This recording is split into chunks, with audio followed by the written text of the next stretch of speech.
Pedangdut Lesti Andrayani atau biasa disapa Lesti Kejora akui dirinya kemungkinan bakal menikah dengan aktor Rizky Bilar tahun ini. Dijelaskan Lesti bahwa Rizky Bilar telah meminta restu ke ayahnya untuk bisa menikahinya. Lesti pun mengetahui bahwa Rizky Bilar telah meminta restu ke ayahnya dari sang ayah sendiri. Bicara soal menikah, kata Lesti, Rizky Bilar dari segi batin sudah siap. Namun dari aspek lahir ia menyatakan belum.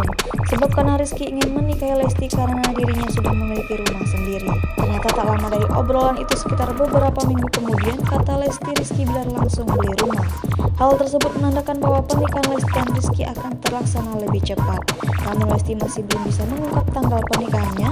Ihwal target kapan menikah dengan Rizky ia mengaku sudah ada.